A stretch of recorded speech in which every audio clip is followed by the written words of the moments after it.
Hey there, good people in crypto land. I'm Matt Leising, and this is my podcast, Decent People. Welcome back to the conversation. Today, I spoke with Defi Dad. That is his Twitter handle, and if you're one of his 150,000 Twitter followers, then you're probably very familiar with him. He asked not to use his real name just because he's concerned about security issues around being in the crypto space and being a power user in DeFi, as he termed it. So what Defi Dad is doing is he's on podcasts. His podcast is called The Edge. He's writing for The Defiant, and he is an investor with Fourth Revolution Capital, investing in startups and other projects. So he's been around for a few years and is hands-on and very knowledgeable about what's going on in DeFi. But I wanted to talk to him a little bit more about his life before crypto. When he was a chemistry major in college, he was on the path to getting a PhD in chemistry when he decided that wasn't really the right life for him. He took a detour and started his own food delivery business, which predated like Uber Eats or DoorDash. That was a little too early as well. But then in, I think, 2016, 2017, he discovered crypto and ended up getting a job at Consensus, where he worked with projects like MetaMask and Infura. We talk all about that, and we talk about what it's like having kids and being involved in DeFi. As you're probably aware, a lot of folks in this space are young. They're in their 20s. Maybe they're not even married and certainly don't have kids. But Defi Dad said it was a superpower to have children because they focus him and allow him to really get a sense of perspective on everything that's going on. So it was a great conversation. I really enjoyed it. I hope you do as well. Thanks a lot. Hey, Defi Dad, how you doing today? Matt, hey, thanks for having me. Excited to be here. I would much rather be here than there's lots of crypto conferences going on right now, and it's probably why the prices have gone down like they always do during crypto conferences. So no better place to be than talking with you and reflecting on everything that's going on in the space. Oh, thank you, man. And yeah, as we're recording this, I think permissionless is going on and token 2049, I think. And then that's right. Yeah. Next week is the Masari conference, right? That's right. Yeah. Great called? Conferences. Just, I think it's what a popular thing to say once you've been in the space a few years, that those conferences they're really fun to go to, but I've definitely left quite a few of them saying, gosh, I should have gotten home sooner. And then also to live up to the Defi Dad brand, I have a tough time explaining to my kids why I need to go away. They get sad. So I'm going to a lot less conferences nowadays. Me too. I find them exhausting, to be honest. And it's really hard for me to travel right now. I've got 2 kids myself, and keeping them in school and having somebody take care of them while I'm out of town has just proven to be really difficult. So I do miss it in this, for the sense of just like having your finger on the pulse feeling, and seeing people you haven't seen for a while and keeping up with sources and meeting new people is always great. But I went to ETH Denver this year, and that was the first conference in a while for me. And man, I was just dragging at the end. So I think conferences are a young person's game. Yeah, there's a few conferences that I still prioritize. ETH Denver it's funny. That's probably number 1 for me. And that's only having gone to it for the first time in the past year. I missed it multiple years because of COVID.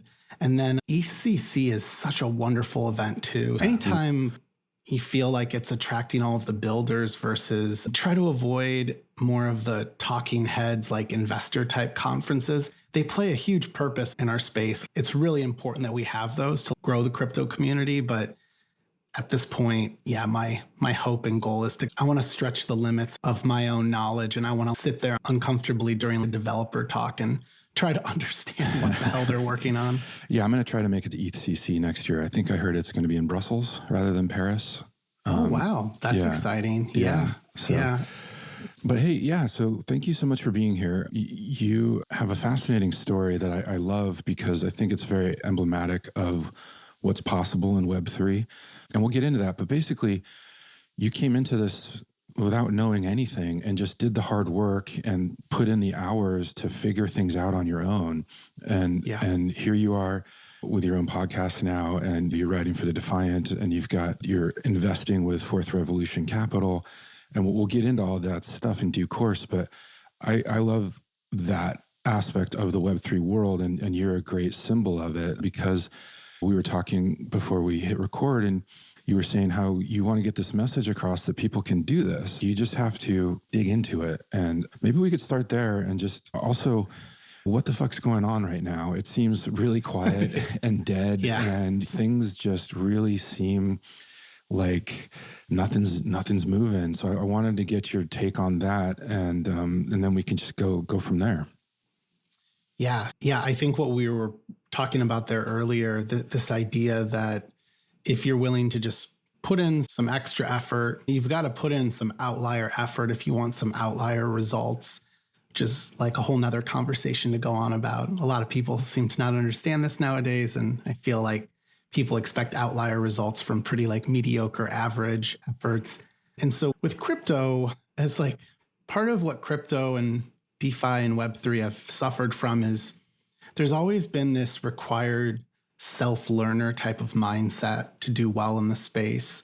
And that has attracted a very particular personality type over the years. And that's part of the reason, despite all the tribalism within crypto, you'll find that people are just very aligned to the core about nearly everything, except for the few things that they like to waste time arguing about. And so, yeah, with crypto, I think what's really important nowadays, now that we're 10 plus years into Bitcoin, and Ethereum is, how old is Ethereum now, Matt? You would know better than me, having written that book. It came out in 2015, so it's about 8 years old. Yeah. Yeah. So we're at a place that's different from when I got into Ethereum, when I started learning about Ethereum and Bitcoin in 2017. I felt like I was late to the game, and I was trying to figure out, how do I, as someone who I have a physical sciences background. A long time ago, I was a chemistry PhD student, ended up quitting that. And then I just did the usual, work in a bunch of startups in the Bay Area, throw as many things against the wall, try to figure out, was my skill set in marketing or sales or project management? Or I remember for a long time, I really wanted to be a product manager. And so I'm looking at Ethereum, having gone to a few conferences. The first one I went to in 2017 was Ethereal. And I see all of these just inspiring people on stage talking about, here's what we're going to build. Here's how it's possible, built on Ethereum. And I'm sitting there thinking, I'm not a developer, so I can't do anything there. This whole conference is preaching that developers will rule the world and will make whatever blockchain king in the end. And so I started to just think about, what skills do I have that are transferable? And I literally proposed myself to Consensus at the time. I was looking for jobs everywhere, but within about 6 months of deep diving into crypto, I was listening to Laura Shin's Unchained podcast, just binge listening to everything that she put out, trying to teach myself, read white papers, sit on crypto Twitter silently, just sit there and try to soak up what people were saying and follow the conversation. I would like to say I sold myself as a project manager to Consensus, and I got a job and started to work with Ethereum teams. And that was one of the first sort of light bulb moments that I think has carried forward to today, which is that there are actually very few people who continually push the limits of their comfort in this space. We all talk about it, how important it is to be open-minded and adopt this new technology. But if you were to walk around the office in 2018 in Consensus, there was a shocking amount of people who had been hired who had never used MetaMask. So I started to quickly figure out, okay, I've got a little bit of edge here just in knowing how to use MetaMask, which was a little shocking to me, but I looked at others as they probably have skill sets that I don't have. And anyways, that carried forward then for another 2 years of just doing anything possible to support these early Ethereum startups, many of which don't exist today. A few of them that I got to at least interact with, maybe have the slightest bit of impact on, were MetaMask, Gitcoin, Infura, I'm probably forgetting I a few remember, others yeah, here there at the was, time. were you there when Ujo was Yes. one of the Oh, projects? yeah, of course. Ujo Music. Ujo. These were exciting projects And there at was the that one time. that was trying to get blockchain connected to solar panels and using energy on That the was a Grid Plus. Yeah, Grid Plus Plus. wanted to allow us to sell and buy energy like on the electric grid and use tokens to create like an ownership, and that was like more frictionless and easier to pay one another. It was so early. It was way too early. It was just way too early. Yeah. And I actually then had, I think, like another sort of light bulb moment in 2019, beginning of 2019. So I had only been at Consensus for 6 months, and it was a tumultuous time. From the time I entered Consensus, the price of ETH literally just was in a spiral going down. And I got to the start of 2019, and there was a young woman who was in charge of the Ethereal conference. This was still Amanda Cassett's baby, and it was Jesse Grushak. Like they were still like very involved, but they had this project manager. So I just got lucky. This person needed help. They were overwhelmed. I was able to volunteer the fact that I was infatuated with this conference, which, if anyone's unfamiliar with Ethereal, it's like a TEDx conference. It was this beautiful event that Joe Lubin and Consensus put on. And I got to say, of all the contributions that they made to the space before I was there and after, this conference was really good at inspiring everyone in the doldrums of the bear market.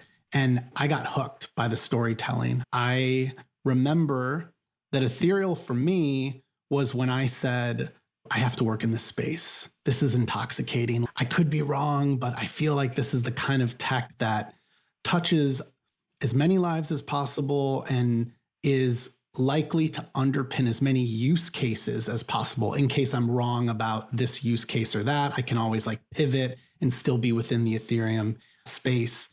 And that was that for me. I guess like now looking backwards, that's probably a defining moment for me in my crypto journey, is realizing the power of storytelling, that like storytelling was what was going to propel us in terms of adoption. It was going to bring new developers into the space. It was going to bring new users. And I started meeting during that time, working on Ethereal with some just like wonderfully talented people at that point. I started meeting early DeFi founders. Like I got to interact with like a Robert Leshner, or I still consider Leighton Cusack from Pull Together to have been early DeFi. Zerion was one. What would eventually be Zapper, I was interacting with those founders. And that became the final bit of edge for me in my first 2 years of crypto, that why is everyone sleeping on this? We were in this very depressed bear market. You can attest to this. 2018, 2019 were like an existential crisis. It really did seem very likely that the whole space was going to crumble and this was all going to go away, other than maybe Bitcoin. Bitcoin had proven itself enough that like that community was not questioning it. But I can say openly, I think everyone within Ethereum was having a moment of maybe we were wrong. Yeah, maybe this is not going to work out. I remember that vividly because I had just gotten my book contract to write about the history of Ethereum. And it was like early 2019 or 2018. And I'm like, wow, am I going to write an obituary here? Is the book going to be? And I had some serious doubts about it. And I think that was pretty prevalent at the time. But okay, but fast forward to today, we're in a similar bear market. What's the storytelling that you're getting out there to try to keep people motivated and optimistic? Yeah. So 2023 has been a more forgiving year for all of us. I think 2022 was just so dramatic because of the collapse of Terra and UST originally, and then Celsius and FTX. Even if you weren't affected, like if you're, I personally, I'm lucky. I just did not have money in any of these things. And I was still affected because the whole market just collapsed. And so 2023 it's very similar for me to 2019. You're just grateful to still be alive. You're looking at what you survived and you're saying it's not that bad compared to a year ago. And then for those of us who have lived through other bear markets, and to be fair, like this is only my second full bear market. So I still feel like a total newbie to the space. I'm just less new than the person who came in 2022. I'm looking at this thinking, this is nothing compared to 2018, 2019, because there is, I'd have to check here on DeFi Llama, but there's like close to 50 billion, 47 billion estimated to be locked up in just DeFi smart contracts across all the different L1s and L2s. What's changed is there's a very sticky ecosystem of products. There's users that are not just using DeFi as a hobby or as an alternative. I'm definitely one of them who, like, DeFi is my home base. My alternative is that I have to continue to use a traditional bank to off-ramp to US dollars so that I can pay my mortgage and pay other bills in my life. But there's no doubt my home base is being on chain. And that's radical compared to 2018 and 2019. You could do a few things like use Maker, and those people were really playing with fire because this was like long before we had more reliable auditing of smart contracts. That this preceded all of the hacks that you would could come have been in the later DAO in years. 2016. That's right. That's what I mean. And it's so we're in a place where there's not an existential crisis anymore for Ethereum and Bitcoin. I do actually believe, as despite the fact that I spend more of my time on Ethereum L2s, some of these alternative L1s, I don't think that these major L1s that had huge investment and a ton of skin in the game still, I don't think Solana is going to die off here anytime soon. I don't expect an Avalanche to die off. Have they taken enormous hits from the usual sort of crypto down cycle, plus the outrageous sort of like fraud and selling pressures that resulted from like fraudulent behavior? Yes. I think everyone, I think back to 2022 and wonder, so when UST was collapsing, is it fair to say then that FTX was literally just selling people's collateral and just doing whatever they had to prop up the tokens that they had a vested interest in? Was Celsius doing this? Yes. It's wild. There was hundreds of millions, if not billions, being dumped on the market by folks who were mishandling centralized exchange deposits. And if That's we go what was back so to this frustrating was that for years people have been saying, don't trust people in crypto. That's the point. It's trustlessness. Right. And yet people are lazy and they left their stuff on FTX or they gave their crypto to Celsius or BlockFi, not knowing what they were doing with it in the back room, like behind closed doors. And then everything crashes. And I'm like, God, man, I've been telling people for years, like, you got to be in charge of your own stuff here. And yet it doesn't seem to get through to people. And I think I have been hesitant to say to more folks, especially publicly, I told you, because that I do think there's like there's either like a very logical karma to the way everything works. If you're a terrible person to other people, they'll be terrible to you and so on. But I don't want to dance on their graves because there's so many ways for you to get hurt in crypto still, which is one of the things that sort of hinders us from growing as rapidly as we'd like to. And so maybe this all ties back then to this like overarching point of, and this is my edge that I've been like pushing since maybe, let's say 2019. If you do the work of playing around with these applications and you can develop an expertise around how to interact with Web3 DeFi applications, how to properly self-custody your tokens, your assets, your NFTs, whatever they are, that is a major sort of advantage in the world that we live in. And so we're at a point where there's a lot of very quote unquote smart people, credible funds and investors who got blown up And I feel terribly for them. I don't care whatever bad blood someone might have with them. It's a horrible thing I would not wish upon anyone. No, and I don't want to say I told you so to anybody, but it is frustrating because I think it holds the space back. Yeah. It holds the space back when people aren't using the tools that are given to them from this technology to make sure that they're being prudent and safe. As we're recording this today, it looks like Vitalik Buterin himself got SIM swapped. That's right. That's right. If it can happen to Vitalik, it can happen to anybody. So it's obviously, it's dangerous, and I'm hoping that over time that will improve and that more kind of safety measures will be put in place. But like you're saying, when you're out there now and doing this on your own, it is a serious skill set.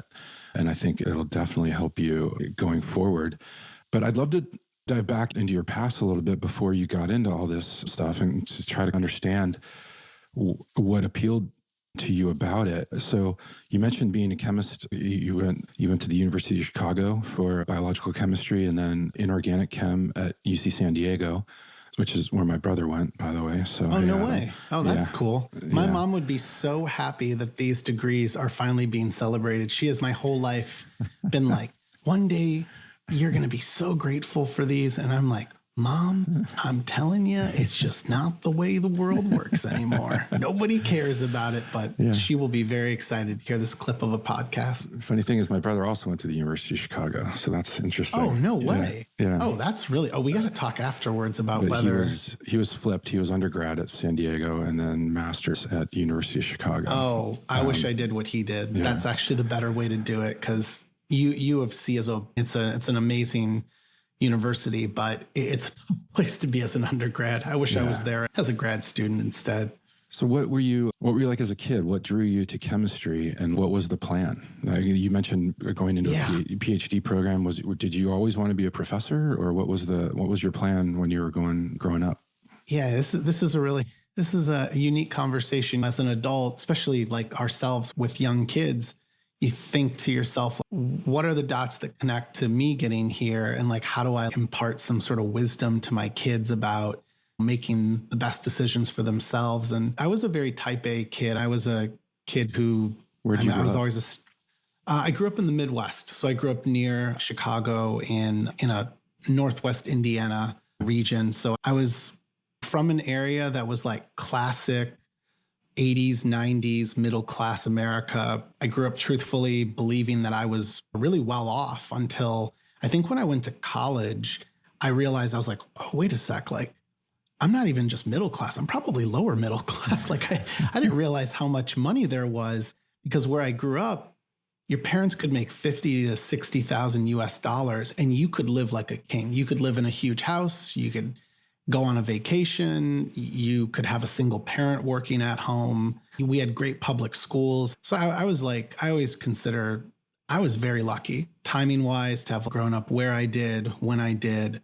And I was always very regimented with school and sports. I played baseball growing up and into college. And there's like soft skills there that have, I think, carried into today into crypto. I was convinced that if I worked significantly harder than other people, that I could get significantly better results, which, by the way, too, I had some royal wake-up calls with this going off to college and realizing there's lots of people that work really hard and are really smart people. But I think like the one most interesting characteristic maybe I picked up because of where I grew up was I grew up working behind the counter. I won't say exactly what it is just because I don't want to dox too much personal details, but I was selling electronics. My family had at least been in business for some time in a very small business where I got to sell electronics. And I got really good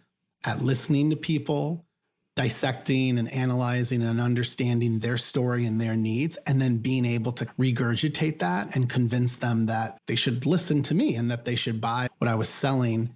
And I swear that skill set has carried forward to jobs previous to crypto and even now doing what I do, which is I feel like I'm trying to convince startups to let me invest, to let 4RC invest. I'm trying to convince investors to invest with us. I'm trying to convince listeners to get on board with DeFi and crypto and give it a try. So though that it was, I was very fortunate to have that, even though I want to say I had a pretty humble childhood. It feels ridiculous to say that because I really do feel like I lived like a charmed life as a kid. Just Yeah. didn't, I had really good parents. That's probably why I was very fortunate is my parents really cared a lot about us and put an intense amount of effort into us becoming good people. Yeah, that's great. And I think it's a fascinating point you bring up. Like the power of listening, I think, is a lot of times dismissed, or it's not. I think it's not given the credit that it should. Because I know as a reporter, it's a huge skill. You really have to be a good listener, and you have to understand what people are saying so that you can understand the story and be able to write it later. And by listening, I think there's a power to it that I think more often than not, it's more like people are impressed by talkers. But if you're a big talker, you're probably not listening very much. And then I think that kind of leads to a lack of learning because that's how you learn, by listening. That's a really interesting point. I also want to call out the irony of the fact that I'm like rambling to you and like on a podcast. I'm a great listener. I am a wonderful listener. But to be fair, before we got started here, I was saying to Matt, I'm so much more comfortable now getting to ask those questions. And like, I think like my goal, like you're doing a wonderful job of this, is I wanted to ask like open-ended probing types of questions or mix them all together there and allow them to tell their story. But like it's almost like the opposite. Like you pointed out of like people who talk a lot get a lot of credit, and that plays out in the crypto space. And to be fair, like I have played into that by like creating content. We'll get into this, but I've used content to amplify my voice and to create my own credibility and to use that credibility to advance myself, my career, and ultimately I think to help grow the greater space. But you got to know when to step back and to be like, hey, that's a compelling story. And that's a compelling story. And like, why are people not paying attention to that? There's the opportunity. I should be trying to use my credibility and my whatever my platform is to amplify that. Like that's a way to bring it all full circle and to contribute in a very like meaningful way. Yeah, one of my pet peeves about crypto is that I think it attracts people who like to think of themselves as gurus, and they're going out on Twitter all the time telling you how to live your life. Like, here's a 50 tweet thread on what you should do, and I'm going to take you to the promised land. And it's just, hey man, shut the fuck up. Nobody asked you. And it just gives it all this aura of like slick oil salesman. Just it's like this weird kind of hucksterism to it that so I just try to compartmentalize that and keep that apart from the other more interesting things that are happening in the public spaces like Twitter. But I wondered, it sounds to me like, so if you were that into chemistry, that's really about figuring out how things work at a very fundamental level, at a molecular level, and knowing how the pieces fit and how equations and all of that stuff will work in the real world. And then it seems like DeFi is a very similar thing. Like you've really dug into the mechanics of things, and you were out there doing it yourself. And I wonder, has that occurred to you? Is that scratching a similar itch for you? I think so. Part of my interest back in chemistry was one of the things I excelled at was being a teaching assistant. I like really enjoyed. I was doing probably the same thing I am with like crypto and DeFi now. I thought that chemistry was very difficult, and actually, I don't think I ever was like the ultimate standout student. At least there are just some brilliant people that I was in school with that were going to go to the top tier grad schools. And I felt like an idiot because I was like probably in the middle of the class. But I like nowadays, I think about when I write up a tutorial. So I've written a tutorial in the Defiant for about 100 weeks now. It's probably been over 100, but we write this weekly post called DeFi Alpha. And it is this amazing forcing mechanism that I have to write about a new protocol every single week, and I have to clearly assess for what is something that is worth exposing to readers that is not going to blow them up. Obviously, we all make mistakes at times, but I'm like trying to pick things out that look relatively less risky. And as you dissect the protocol, yeah, it's like you're going back to the physical sciences of there are moments in DeFi where 1 + 1 is 2. And there's no question about the fact that there's like math underpinning it. I think the hard thing for me with crypto and like Web3 protocols is there's a lot to do with governance. There's a lot to do with design related to, human behavior that is not based on math. And I think as much as I thought I was critical of the flawed designs that existed out there, I think every bear market, I've had, like this being the second time around, I've really had my lunch served to me again in realizing, wow, I didn't fall victim to all of the absurdities of the last bull market, but I definitely am guilty of assuming that just more things would work than what should have worked. And that's what the bear market's for, is it exposes the flaws within all of these protocols and within our space. And it allows us to make the most of that. You can either build upon those lessons, or you can exit the space and quit and never return.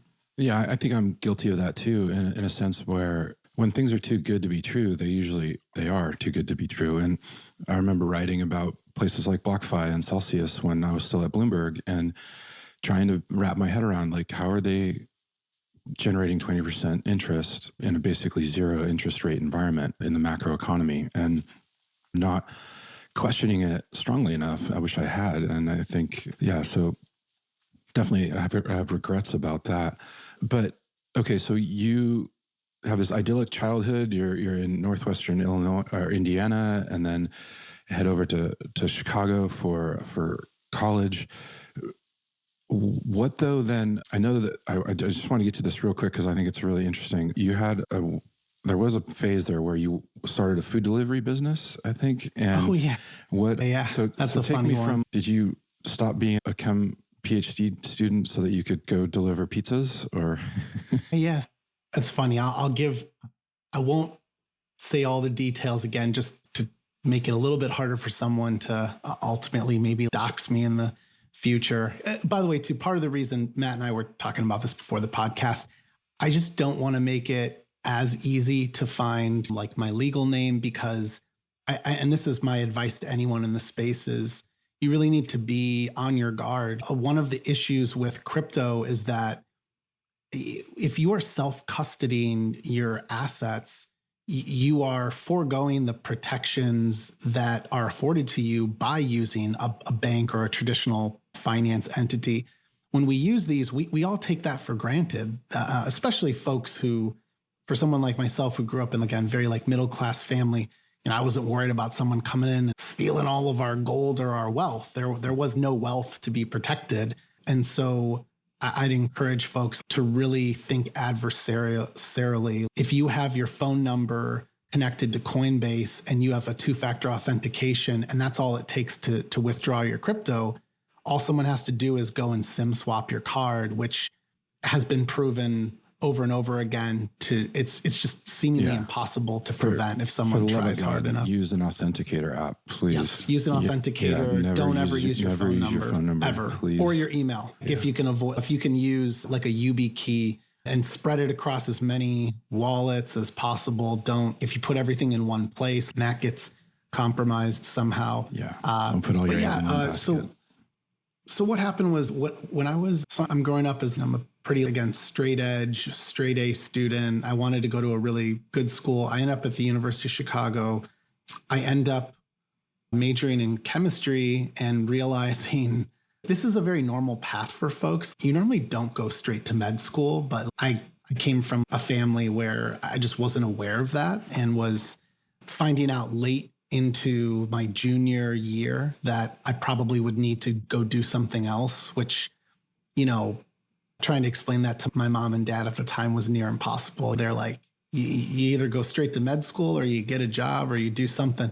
Right. So anyways, I got lucky and I figured out that I had been doing chemistry research all that time and that I was primed to do a chemistry PhD. And despite all the things we talked about enjoying there in chemistry, I figured out that It just wasn't for me. I was like literally in a lab mixing chemicals, doing like hardcore inorganic chemistry research, where eventually the whole goal is to put out novel research that is in peer-reviewed journals. And it's just a very difficult life. It's among the few that become professors. Like those folks are fighting to win grants. And Yeah. anyways, I can chime in here because I was on the path to medical school myself, and I did lab research for years, and I think people don't understand how tedious it is if you haven't done it, and how it's very hard. It's hard and it's repetitive, and if your idea is wrong, you might spend a year and a half on it until you realize it's wrong. And so, yeah, I was in that world for a little while, and it does take a certain kind of person that has a long time horizon, I think, for what they want to be doing. But Which probably is, I don't know, this is probably why we ended up in this space. I do want to be very forthcoming that I think the crypto space is flawed for desiring too much instant gratification, but there's no surprise why there's a lot of people from the physical sciences, math, medicine, bio, whatever, who end up in crypto because they're like, I really like the idea of really complex, hard problems and systems. That's fun. That provides the opportunity to create lots of like new and interesting things if you can mix and match all these different variables or moving parts. But at the end of the day, I think that I ended up leaving that program right around the 2-year mark. I passed this, it's called an orals exam, where you basically present a paper to a bunch of professors. They tear you apart and ask you lots of hard questions. And they really want to see if you're able to think on your feet and be able to handle the pressure. There's people literally who quit over these evaluations. There's people who cry uncontrollably during it.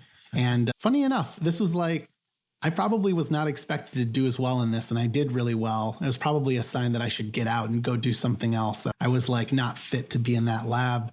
And long story short, I started what was like an early food delivery business. This was before Uber Eats and everything took off.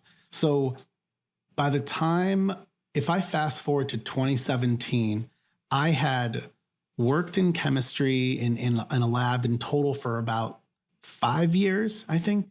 And then I worked in just a brutal sort of food delivery type business, one that I had started and was really fun. It had some pseudo-anonymous brand to it without going too much into detail, but it was fun, but it also, I think it provided a benchmark for me of like, where are my expectations in the coming years, as I had gotten married pretty young, like we were like almost 30 years old, getting married. And I realized I want a job that I can either work from home, which was pretty abnormal at that point in time. I want something that I can set down and go to sleep at night versus the food delivery type business that I worked in. And I think, again, you cannot do that in crypto. Yeah, that's right. I was going to say you can't set it down, but at least you can like, I don't know, you can at least like work from home. And yeah, you got that, but it never stops. Maybe the takeaway from all of this, me rambling about all these different like parts of my life, is I like to think that I'm probably one of the few people who is an angel investor and works on like a pretty traditional fund, Fourth Revolution Capital. I love to think that my background is very unique compared to others at the table. I think there's an issue in venture capital, especially in the crypto space. There's just a lot of rich kids who will talk about, I'm self-made and crypto was what made me who I am today. And then like you dig in and you're like, yeah, but you started with $250,000 coming out of college and tossed it into whatever ETH or Bitcoin. Like there's just a lot of privilege that's inherited, and the VC community in crypto, it's a reflection of the greater sort of VC space. It's just very flawed. There's just a lot of folks who I think pretend that they have some expertise that would allow them to outperform the market. And the truth is, if you look at the results of all this investing over the years, we all know that there's very few that have been able to do it. And so anyways, this almost like begs the question, should VCs exist? And I think like my quick and dirty answer is, I don't know, but I know that DeFi opens up access to more people participating. And that's a part of the reason that I got drawn into it eventually. Is I felt like my whole life, whether it's like going to a better university, getting the right job, working in some sort of traditional finance role, there's just a lot of gating to it. Some of it is good. Some of it is because like you need to be put through the ringer to become like a surgeon. Like you shouldn't be able to operate on people without that experience. But I think that more often than not, there's a lot of gating that happens that prevents people from just being able to have an equal opportunity to participate. And that's where we are today. The state of the United States is a place where you still gotta be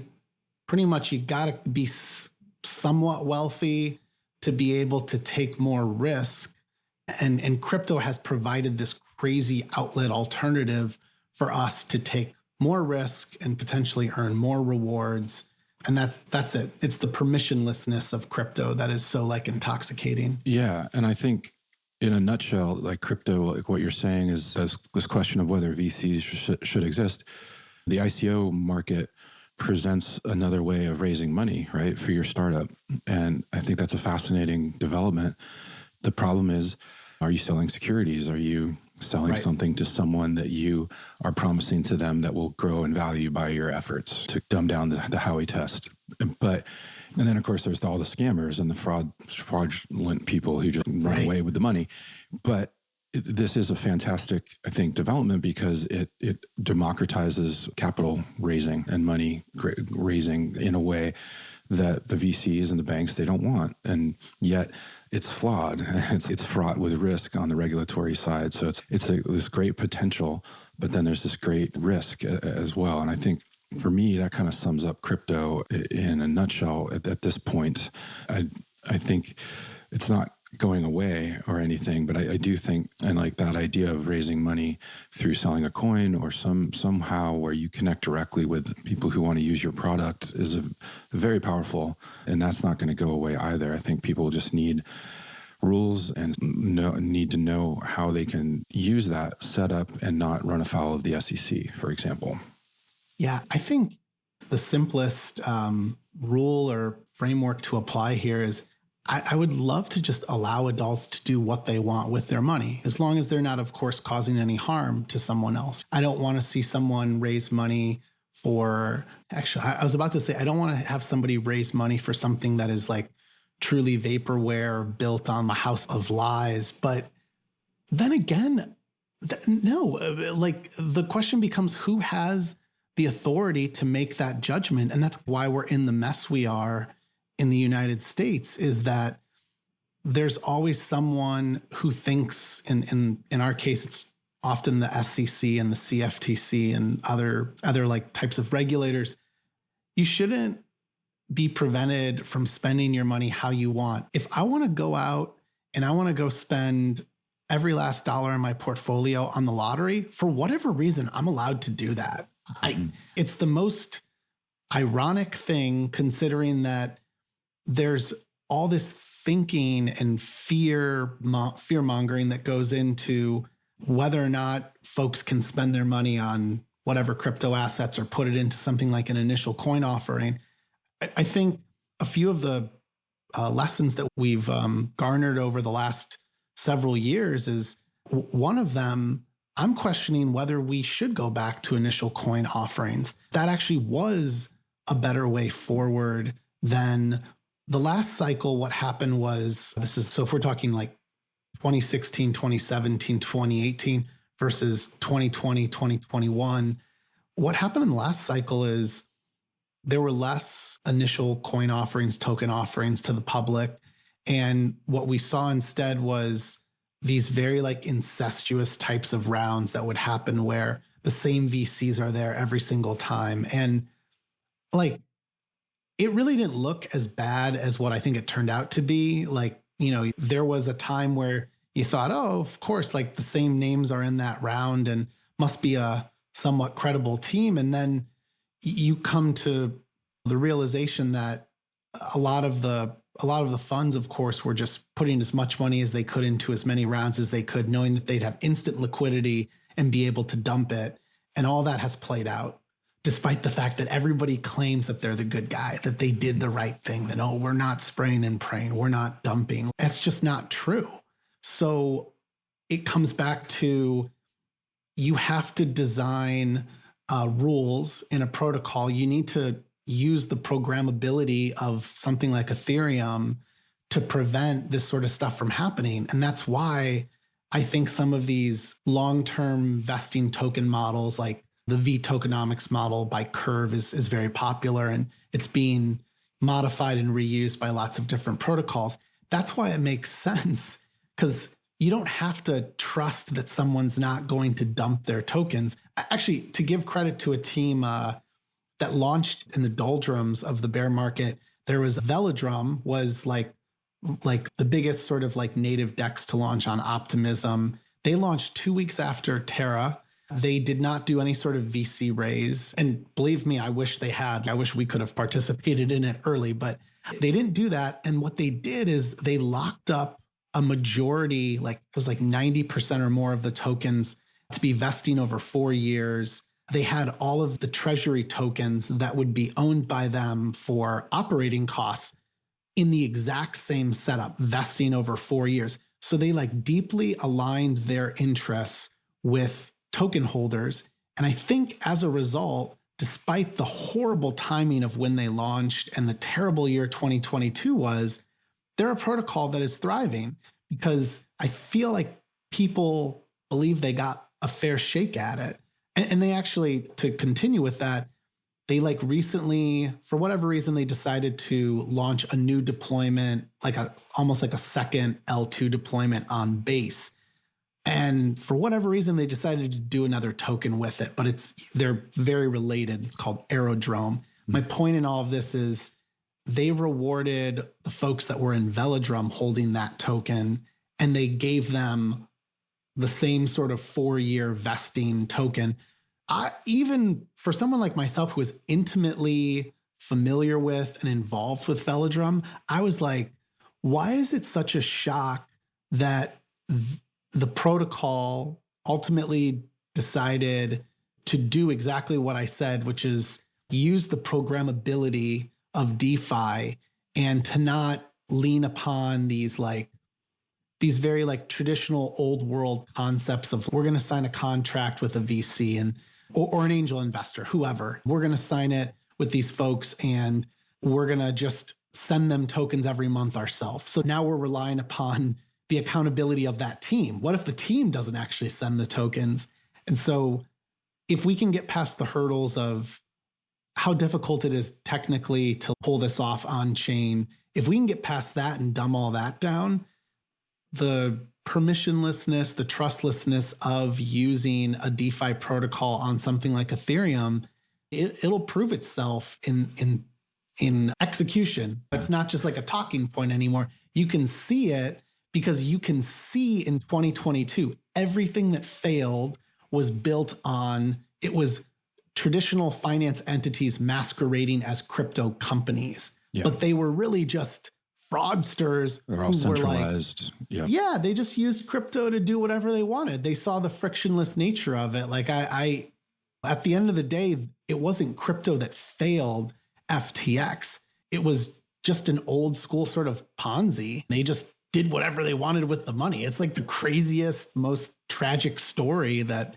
they did whatever they wanted with your deposits. Yeah, no, it goes back to traditional finance. That's Global was doing the same thing. Peregrine, another, was a futures broker. They were doing the same thing. And rightly, a lot of those folks ended up in jail because it's theft. It's just straight up theft. Straight up theft, yeah, so fraud. You were mentioning the programmability of Ethereum, and I wanted to just touch on account abstraction and what you think this might hold. This is a new way of hosting a wallet. And maybe you could just give us a real quick definition of it, and then what you think of the potential there. It's funny. I I am probably not the best person to define it. Do you want to try to dumb it down for us first? I can talk to like how it will be used ultimately, but do you Sure. have a good, and by the way, too, I literally have the ethereum.org website right in front of me. So I'm like, I can, if you want, I can pretend and I can read it off, but Let me try. yeah, I think so. As opposed to, I think it's the wallets today are static. It's right. you have your MetaMask wallet and you've got your private key and your public key, and that's about the limits of what you can do, right? You can move things out and move things in. And then, but I think here with a account abstraction wallet, it's a smart contract itself, I believe. And so it has the capability to do a lot of things and do things automatically for you, such as if you are in a DeFi protocol and you need to be funding that with gas, I think you can program your wallet to always make sure that there's enough gas. So I might be getting a little out of my depth here, but I think that's what people are speaking about these days. And it's a relatively new development, but there are some ones out there in the wild already. Yeah, that's so.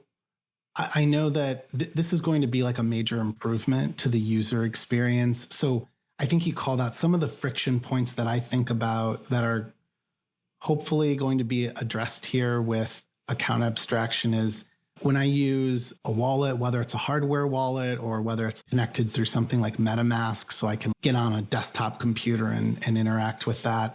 I'm very limited. Like I've got the ability to basically send assets to and from that wallet, and that's really it. Yeah. There's no sort of upgradability to it, and so there's a flexibility here that's being brought about by account abstraction. And actually, I can give an example here of a product without talking too much here then about theory.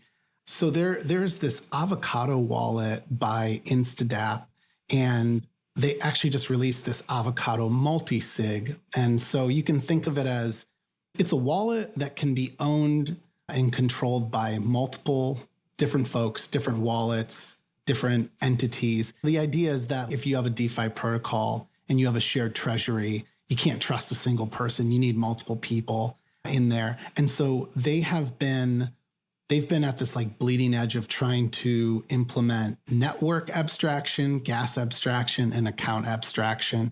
And so some of the benefits of that are, so if you use a traditional treasury type of wallet called Gnosis Safe, or it's just called Safe, what's crazy is your wallet address on the Ethereum mainnet is not the same as it is on something like Polygon or on Optimism.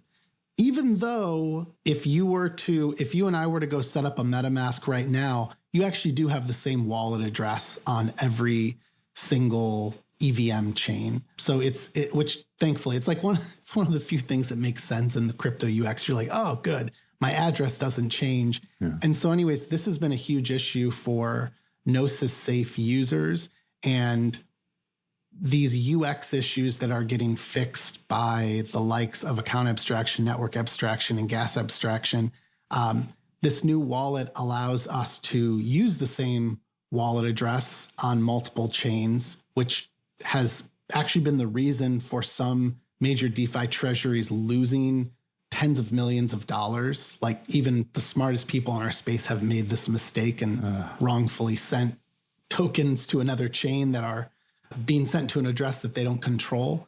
Another part of this avocado wallet or avocado multi-sig wallet is instead of having to worry about having the Matic token to pay for gas on Polygon and ETH to pay on Ethereum mainnet and ETH to pay on like an Optimism, they've abstracted that away and you can pay for your gas in USDC, which is a stable coin.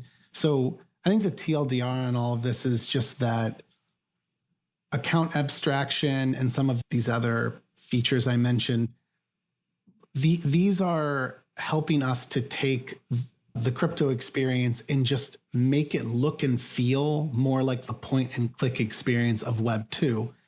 The issue is that when you consider Web 2, that simplicity comes at a cost. You put a tremendous amount of trust into other folks, and thankfully there are banks that like we as like users can trust because they're incentivized as a publicly traded company that's regulated by the government to follow certain rules and to not steal all of our money.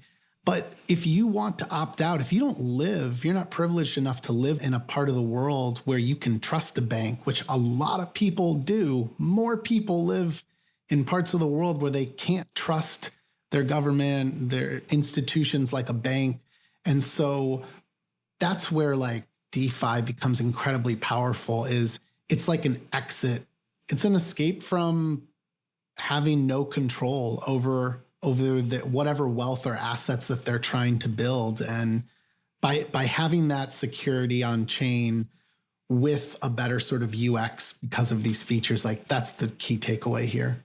Yeah, I try to explain it to people as when I'm making that point, it's an alternative. Like if for the people who want it, here's an alternative system to having a bank or whatever you're replacing with the crypto. And it's not going to make Wall Street go away. It's not going to make the US dollar go away, but it's an alternative system. If you want it, it's there.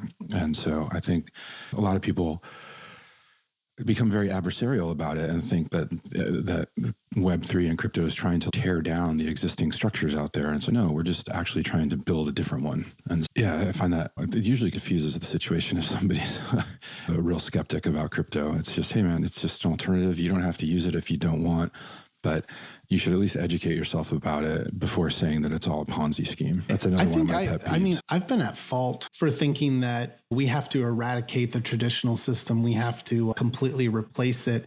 And I think there's some maturity you gain for every year you're in crypto. I can't remember. The joke is like, it's like a dog year, that it's like a whole decade elsewhere. There's just so much that happens. And I think over time, unless you're a narcissist, like you should have greater empathy for others around you. You should be observing all the different types of thinking in the space and how so much of it just doesn't work out. And I find myself continually coming back to just let people do what they want. As long as they're not causing any harm to anyone else, we should allow them to do what they want. And so I remember at one point, like I was whatever on my like soapbox of 2020, 2021, because I was early to DeFi and I felt empowered that it was growing so quickly. It was like one of the few times in my life where I was like, wow, I actually was like early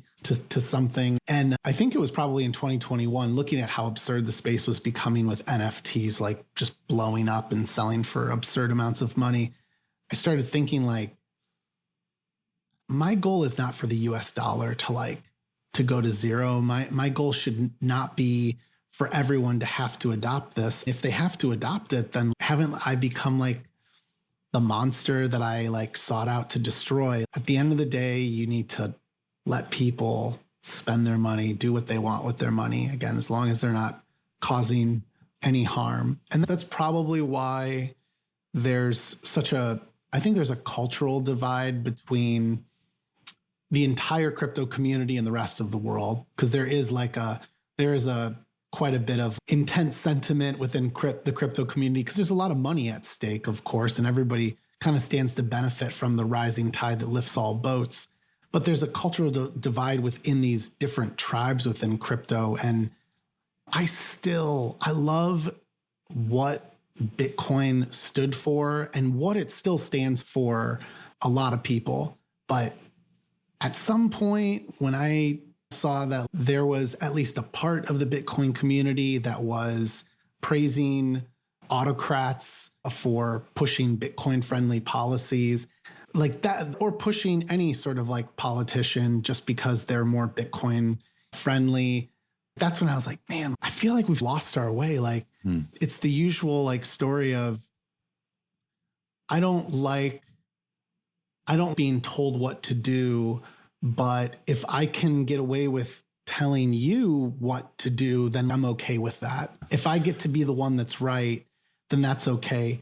And I think you have to not forget why you got into this space. You have to not forget your roots. That's probably the final transferable skill or lesson that I took from growing up. It's just not in the Bitcoin community anymore. It's not. No, it's no. spread. It's why, a lot of people in crypto are supporting RFK Jr. because he's got a pro crypto kind of platform. But if you dig into any of his other positions, he's nutty. And Actually, you know what? To be fair, I'll balance what I just criticized there with, we have been under such an intense assault by like the SEC and other parts of the government, the crypto community.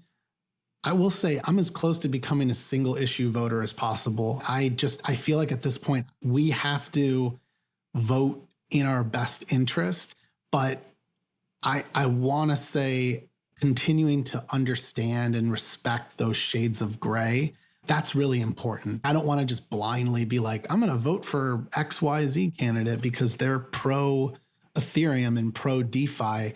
But gosh, it does feel like it, Matt. It really feels Gensler has so obviously come for the crypto space. Like he has no interest in working with us. He's just seemingly hell-bent on like being right and proving that everything's a scam unless he says it's not. And I've been calling for, I wrote an editorial a couple weeks ago saying that he should resign because it's just the losses he's taking in the courts. Thank God for the courts that can finally interject some reason into this argument.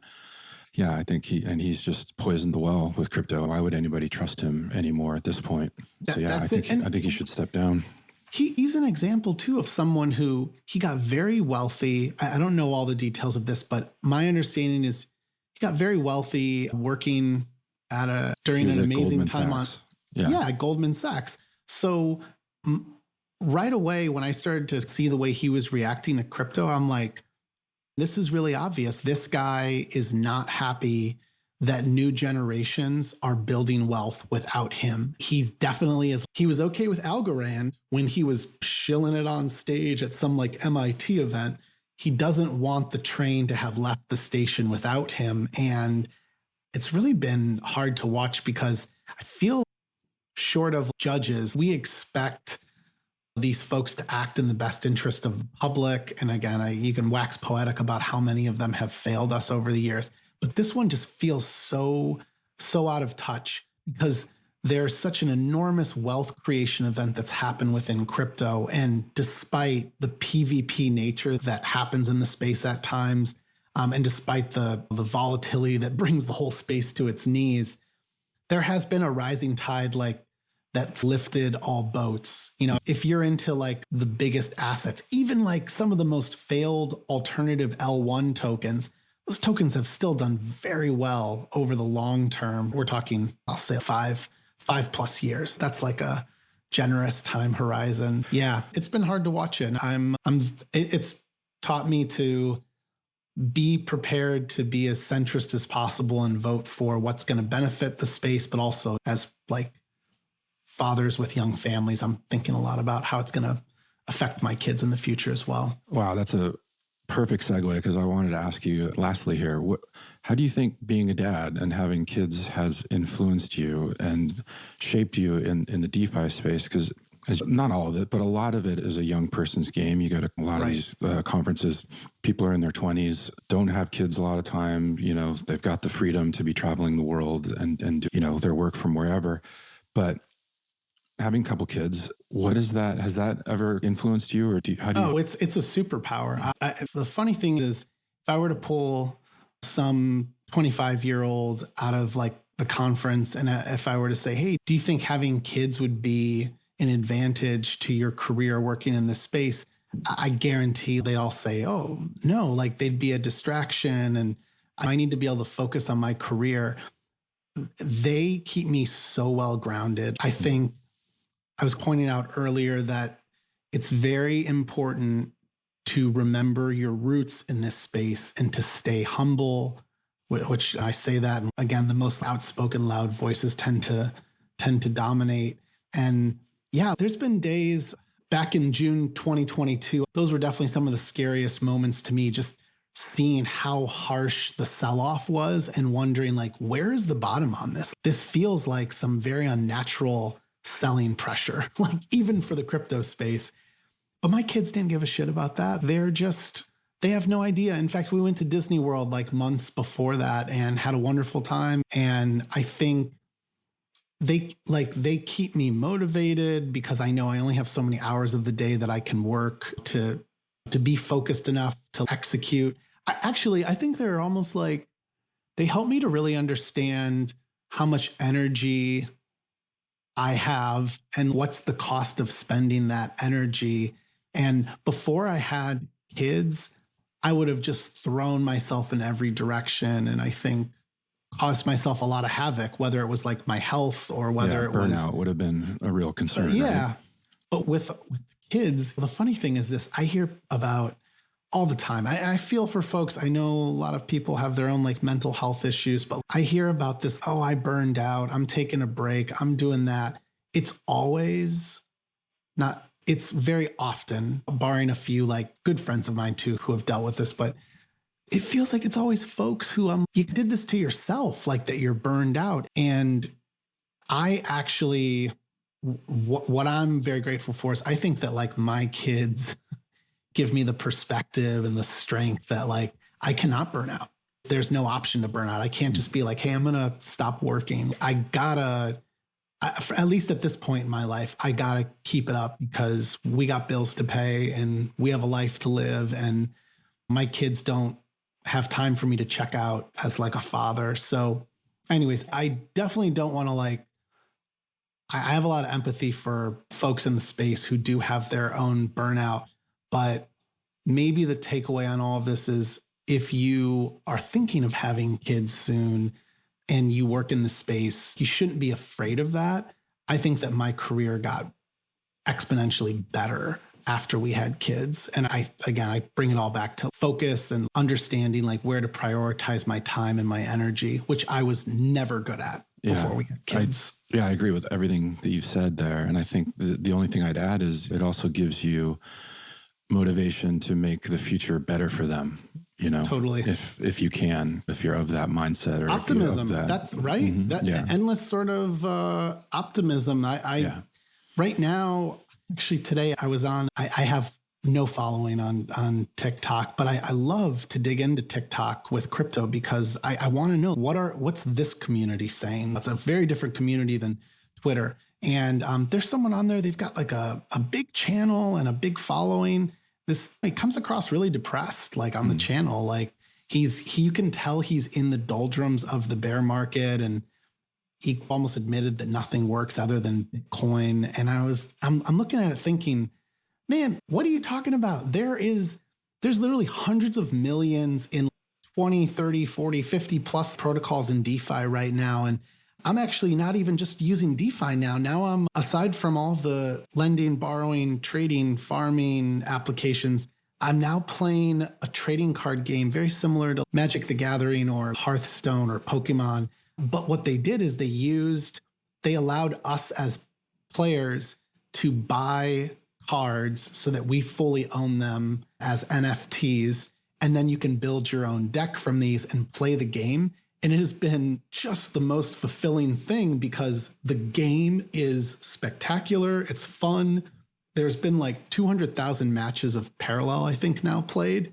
And this is just like a very early example of some breakout success. We'll have more of it despite people love to shit on Axie. And Axie was a great story early on. I know it got a little overhyped, obviously, and has had quite a burnout, but it goes back to, do you just want to play a video game? No problem. Do whatever you want. We're not here to tell you what to do. But if you play this game, if you play Parallel, like I do, like I play, it's really fun because it feels like I'm playing like some 5D chess type game. It's very strategic. It's very cerebral. I get a lot of joy out of it. I'm playing it probably an hour to 2 hours a day. And this game reminds me that, hey, you can keep playing it for free and having a blast.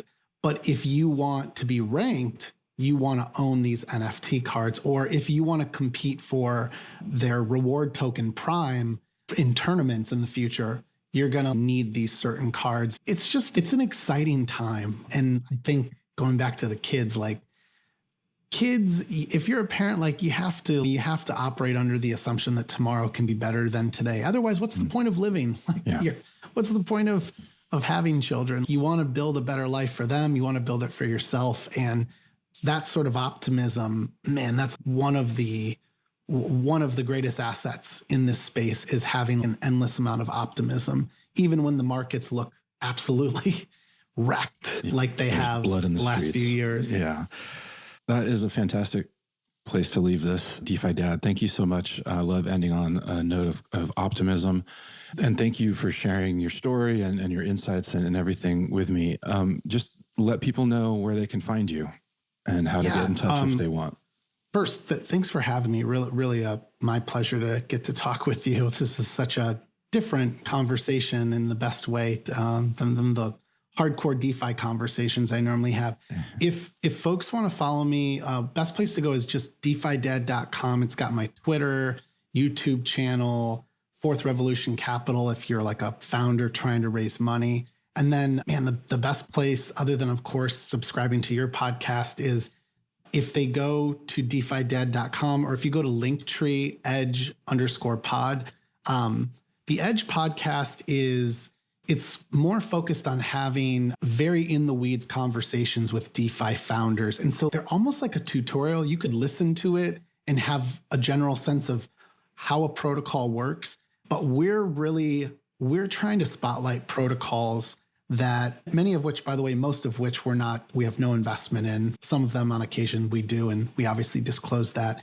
We're trying to spotlight protocols that we think are like next generation DeFi and Web3 and gaming types of protocols.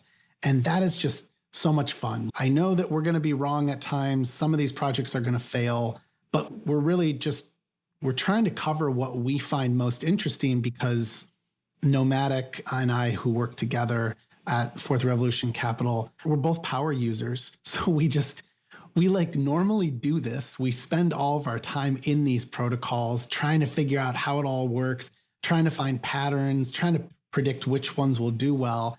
And so it's like we would be doing this anyways, but now we get to record it as a podcast and it's free, obviously. It's there for folks to learn from. So anyways, hope they'll check that out at the Edge podcast. Absolutely. Yeah, go check it out, folks. And DeFi Dad, thanks again. I really appreciate you coming on and had a really good time talking to you. Thanks so much, Matt. That's it for this episode. Thanks for joining us. And don't forget to rate and follow this show on Apple, Spotify, and Amazon Music. Decent People is a production of Decential Media. It is produced by Matt Bogart with music by Brian Duncan and Kareem Imes.